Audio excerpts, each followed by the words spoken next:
नमस्कार दोस्तों, मैं देवेंद्र पाल स्वागत करता हूं आप सभी का डीएसपी कोचिंग सेंटर में। जैसा कि आप सभी को पता है कि जो ईएमआरएस का एग्जाम है वो 16 दिसंबर से होने वाला है और 17 दिसंबर को आपका इवनिंग शिफ्ट में जेएसए का पेपर है। तो देखिएगा, इस वीडियो में हम जेएसए का मॉक टेस्ट यानी कि previous year paper first solve करने वाले हैं, जो कि जनरल अवेयरनेस का है और इसमें 30 क्वेश्चन हैं। यदि आप 30 में से 25 क्वेश्चन का आंसर देते हो तो गारंटेड आप एग्जाम में भी 25 से प्लस मार्क्स लेकर आओगे। इसलिए आप सभी क्वेश्चंस को अच्छे से याद कीजिएगा और यदि आपको पहले से भी किसी क्वेश्चंस का आंसर आता है तो प्लीज़ कमेंट बॉक्स में ज़रूर बताएं। और देखिएगा, आपके एग्जाम में मात्र 10 दिनों का समय बचा हुआ है। तो आपको देखिएगा डेली 4 मॉक टेस्ट प्रोवाइड करवाए जाएंगे। यदि आपने हमारे व्हाट्सएप ग्रुप और टेलीग्राम को ज्वाइन नहीं किया है तुरंत जाके ज्वाइन कर लीजिएगा, क्योंकि इन 10 दिनों में आप गारंटेड सिलेक्शन ले सकते हो।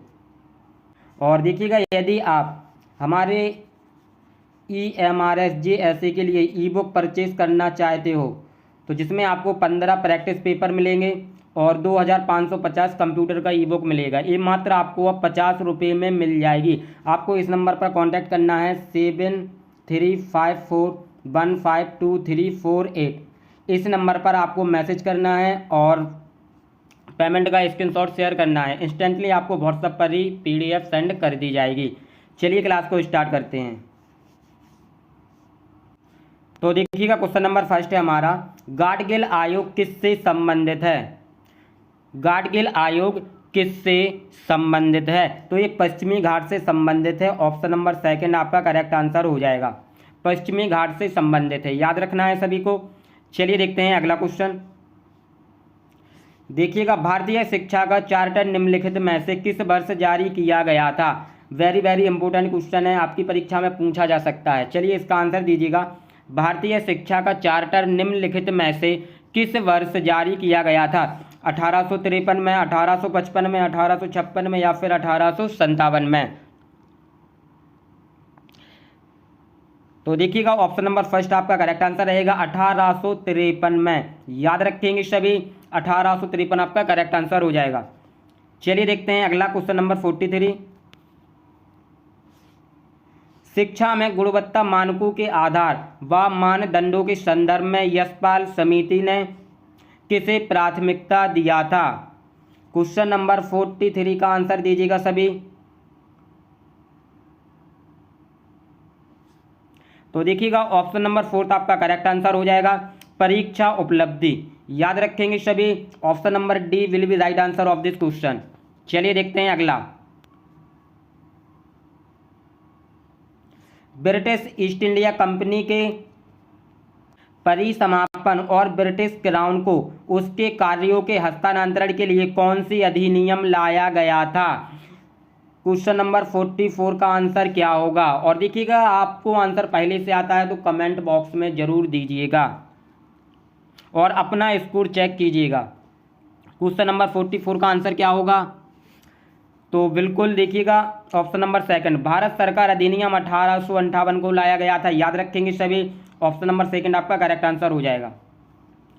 अगला, संविधान में 42वां संशोधन पारित किए जाने के समय भारत का राष्ट्रपति कौन था?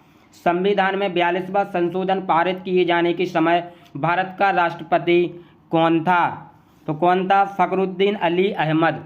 याद रखेंगे सभी, ऑप्शन नंबर थर्ड आपका करेक्ट आंसर हो जाएगा। चलिए देखते हैं अगला।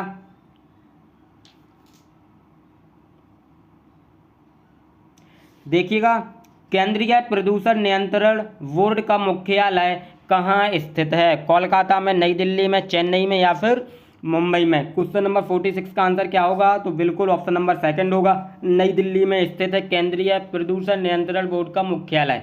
कहाँ पर स्थित है? नई दिल्ली में स्थित है। अगला देखते हैं, हड़प्पा स्थल लोथल कहाँ पर स्थित है? तो राजस्थान, गुजरात या फिर हरियाणा या फिर पंजाब? तो कहाँ पर स्थित है? ये आपका गुजरात में स्थित है। ऑप्शन नंबर सेकंड आपका करेक्ट आंसर हो जाएगा, गुजरात। याद रखेंगे सभी।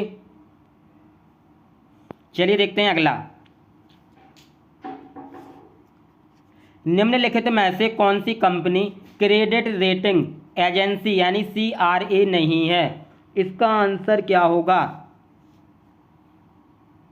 तो बिल्कुल भारतीय कृषि अनुसंधान परिषद ICAR, याद रखेंगे सभी। ऑप्शन नंबर फर्स्ट बिल्कुल आपका करेक्ट आंसर रहेगा। चलिए देखते हैं अगला। राजीव गांधी खेल रत्न से सम्मानित प्रथम महिला कौन है?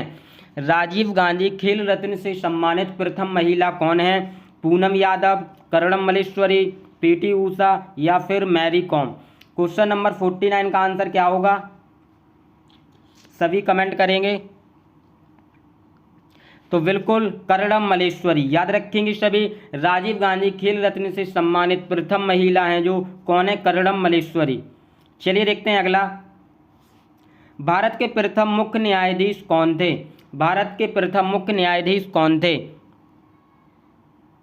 तो कौन थे? HJ कानिया। बिल्कुल ऑप्शन नंबर 4 आपका करेक्ट आंसर हो जाएगा, HJ कानिया। चलिए देखते हैं अगला। शिक्षा अधिकार अधिनियम 2009 में विद्यालय में निरयोग बच्चों को सुविधा उपलब्ध कराने का दायित्व दिया गया है राज्य सरकारों को या फिर केंद्र शासित क्षेत्रों को या फिर स्थानीय अधिकारों को या फिर उपरोक्त सभी, इन तीनों को। तो बिल्कुल ऑप्शन नंबर 4 आपका करेक्ट आंसर हो जाएगा, उपरोक्त सभी, यानी इन तीनों को याद रखेंगे सभी। चलिए देखते हैं अगला। ज्योति तीव्रता का SI मात्रक क्या है? ज्योति तीव्रता का SI मात्रक क्या है? तो बिल्कुल कैंडेला है। ऑप्शन नंबर 2 आपका करेक्ट आंसर रहेगा। देखिएगा अगला। राज्य शैक्षिक अनुसंधान एवं प्रशिक्षण परिषद के पाठ्य सामग्री संबंधी प्रकार के संबंध में निम्नलिखित में से कौन सा सत्य है? तो देखिएगा ऑप्शन नंबर फर्स्ट, पाठ्यचर्या संशोधन, पाठ्य पुस्तकों की समीक्षा, पाठ्य सहायक सामग्रियों की समीक्षा, यानी कि ऑप्शन नंबर 4 आपका करेक्ट आंसर हो जाएगा। उपरोक्त सभी ये तीनों सत्य हैं, याद रखेंगे सभी। देखते हैं अगला। निम्न में से किस स्वतंत्रता सेनानी के खिलाफ केंद्रीय विधानसभा बम मामला 1929 दायर किया गया था? तो बिल्कुल बटुकेश्वर दत्त, याद रखेंगे। ऑप्शन नंबर 2 आपका करेक्ट आंसर रहेगा इसका। अगला। कलपक्कम मिनी रिएक्टर डैश हेतु संचालक होती है? क्वेश्चन नंबर 55 का आंसर क्या होगा? बिल्कुल न्यूट्रॉन रेडियोग्राफी हेतु संचालन होती है। ऑप्शन नंबर 3 आपका करेक्ट आंसर हो जाएगा इसका। चलिए देखते हैं अगला। स्वतंत्रता प्राप्ति के पश्चात भारत द्वारा कौन सा आर्थिक मॉडल अपनाया गया? स्वतंत्रता प्राप्ति के पश्चात भारत द्वारा कौन सा आर्थिक मॉडल अपनाया गया? क्वेश्चन नंबर 56 का आंसर क्या होगा? सभी कमेंट करेंगे। तो बिल्कुल जिनका भी ऑप्शन नंबर 2 आ रहा है बिल्कुल करेक्ट है, मिश्रित अर्थव्यवस्था, याद रखेंगे सभी। Option number 2 will be correct answer of this question. चलिए देखते हैं अगला। भारत का प्रथम अंतरिक्ष यान मिशन कौन सा है? भारत का प्रथम अंतरिक्ष यान मिशन कौन सा है? तो बिल्कुल मंगल ऑर्बिटर मिशन, यानी ऑप्शन नंबर 1 आपका करेक्ट आंसर हो जाएगा। देखते हैं अगला। गोटीपुआ नृत्य निम्न में से किस भारतीय राज्य से संबंधित है? गोवा से, उड़ीसा से, झारखंड से, असम से? तो बिल्कुल उड़ीसा से। ऑप्शन नंबर 2 आपका करेक्ट आंसर रहेगा। अगला। कौन से 2 व्यक्तियों ने 1947 से 1950 तक किंग जॉर्ज 6 के प्रतिनिधि के रूप में भारत के गवर्नर जनरल की भूमिका निभाई थी? तो बिल्कुल लुइस माउंटबेटन और C राजगोपालाचारी ने, यानी ऑप्शन नंबर 4 आपका करेक्ट आंसर हो जाएगा। चलिए देखते हैं क्वेश्चन नंबर 60। 1970 के दशक में मौन घाटी परियोजना एक प्रमुख पर्यावरण बनाम विकास विवाद बन गई थी। यह मुद्दा एक बांध के निर्माण को लेकर था। इसका प्रतिकूल असर किस राज्य के उष्णकटिबंधीय वन क्षेत्र के बड़े क्षेत्र पर पड़ने वाला था? कर्नाटक पर या फिर केरल पर, महाराष्ट्र पर, मध्य प्रदेश पर? तो बिल्कुल केरल पर पड़ने वाला था। ऑप्शन नंबर 2 आपका करेक्ट आंसर हो जाएगा, याद रखेंगे सभी। अगला। निम्नलिखित में से किसे मांसपेशीय कंकालीय प्रणाली विशेष रूप में रीढ़ के यांत्रिक विकारों का निदान और उपचार कहा जाता है? तो बिल्कुल कायरोप्रैक्टिक चिकित्सा पद्धति को याद रखेंगे सभी। ऑप्शन नंबर सेकंड आपका करेक्ट आंसर हो जाएगा। देखते हैं अगला। एक गोलीय दर्पण जिसका परावर्तक पृष्ठ अंदर की ओर और वक्रित होता है क्या कहलाता है? क्वेश्चन नंबर 62 का आंसर क्या होगा? तो बिल्कुल अवतल दर्पण। ऑप्शन नंबर 4 आपका करेक्ट आंसर हो जाएगा।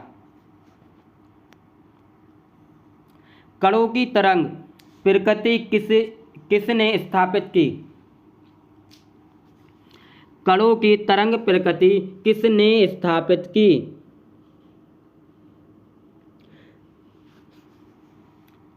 तो बिल्कुल डी ब्रोगली ने। ऑप्शन नंबर फर्स्ट आपका करेक्ट आंसर हो जाएगा, डी ब्रोगली। देखते हैं क्वेश्चन नंबर 64। स्वायत्त विद्यार्थी का क्या अर्थ है? तो स्वयं से सीखना यानी स्वयं सीखना। ऑप्शन नंबर फर्स्ट आपका करेक्ट आंसर है। अगला,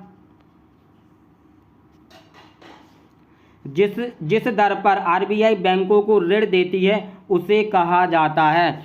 repo rate, cash reserve rate, या फिर लिक्विडिटी रेट, या फिर रिजर्व रेपो रेट?